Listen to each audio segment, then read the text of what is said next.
Karena di sini disebutkan masa 1 tahun. 1 tahun itu 12 bulan. Berarti 2 per 12 artinya adalah 2 bulan yang sudah menjadi beban dan 12 ini masa pembayaran sewa. Kemudian dikali 2.400.000 ini.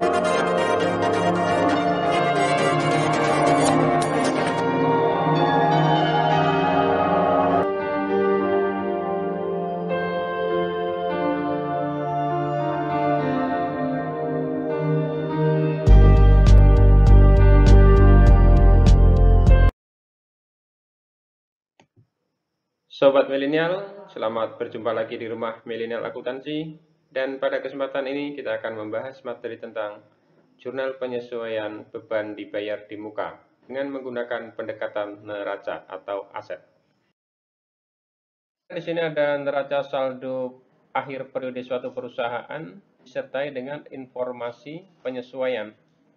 Data seperti ini sering kita jumpai ketika kita akan menyusun laporan keuangan atau menyusun neraca lajur.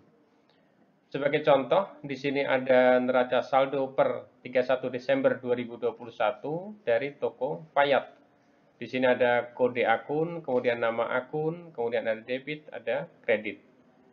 Kemudian di sini juga ada informasi untuk penyesuaian akhir periode 31 Desember 2021. Jadi mengapa di sini perlu jurnal penyesuaian?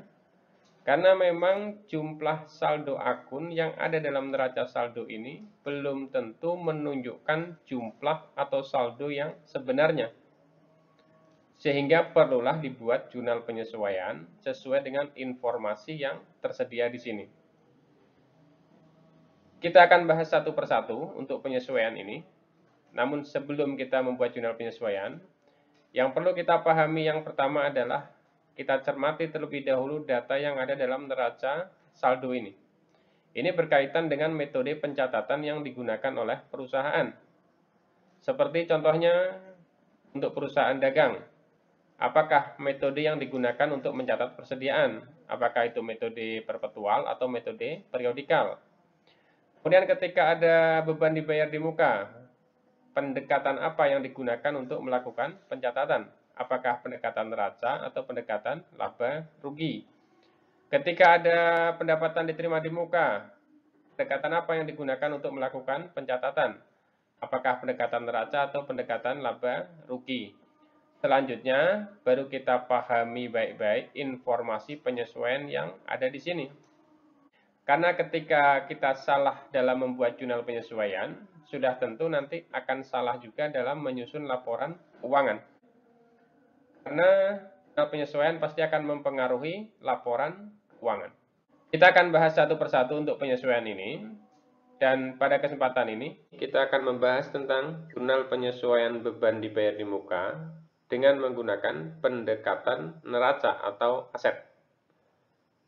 Jika kita lihat di poin penyesuaian ini, untuk beban dibayar di muka yang dicatat dengan menggunakan pendekatan aset adalah di poin yang keempat, di mana di sini disebutkan sewa dibayar di muka dibayar tanggal 1 November 2021 untuk masa 1 tahun.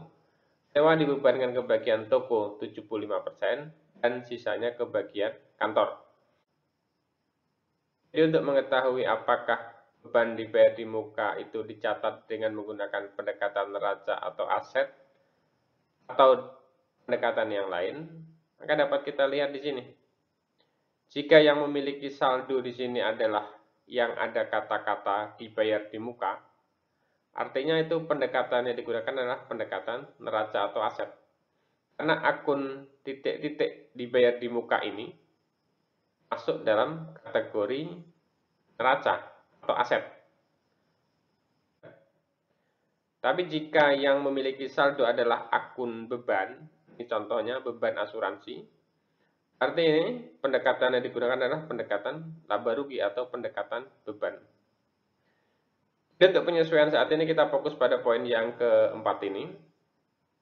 Dan jurnal penyesuaian yang dapat dibuat untuk penyesuaian beban dibayar di muka dengan pendekatan aset. Kita nanti akan mendebit karena di sini ada dua pembebanan, yaitu ke toko dan ke kantor. Berarti ada 2 akun di debit. Berarti di debitnya adalah beban sewa toko, kemudian beban sewa kantor, dan di kreditnya sewa dibayar di muka. Ini sewa dibayar di muka. Sekarang berapa perhitungannya? Kita buat di sini. Jadi untuk yang bagian toko, itu adalah 2/12 dikali 2.400.000 dikali 75%. Dari mana 2 ini? 2 merupakan jumlah yang sudah menjadi beban. Karena di sini pembayaran 1 November 2021 dan penyesuaian dibuat 31 Desember 2021, berarti yang sudah menjadi beban adalah 2 bulan, yaitu November dan Desember. Sedangkan yang 12 ini merupakan masa pembayaran. Karena di sini disebutkan masa 1 tahun. 1 tahun itu 12 bulan. Berarti 2/12 artinya adalah 2 bulan yang sudah menjadi beban, dan 12 ini masa pembayaran sewa. Kemudian dikali 2.400.000, ini duitnya 2.400.000 dalam neraca saldo. Kemudian dikali 75%, ini 75% porsi untuk bagian toko. Dapatlah di sini 300.000 ya. Kemudian untuk yang sewa bagian kantor, ini perhitungannya sama, 2/12 dikali 2.400.000 dikali 25%. Jadi ini sisanya dari 75%. Berarti kan ada 25%. Ini 25%. Dapatlah 100.000.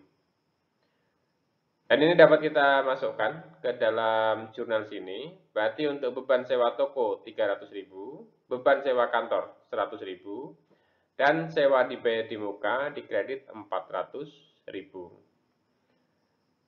Yang perlu diingat bahwa untuk penyesuaian beban dibayar di muka yang dicatat menggunakan pendekatan neraca atau aset, yang akan disesuaikan adalah jumlah yang sudah menjadi beban. Jadi perlu diingat jumlah yang sudah menjadi beban. Sehingga sekarang jika dihitung untuk saldo akun sewa dibayar di muka, dalam neraca saldo sini 2.400.000. Kemudian di penyesuaian ada di sebelah kredit 400.000. Jadi jika dikurang, nanti saldonya tinggal 2 juta di sebelah debit.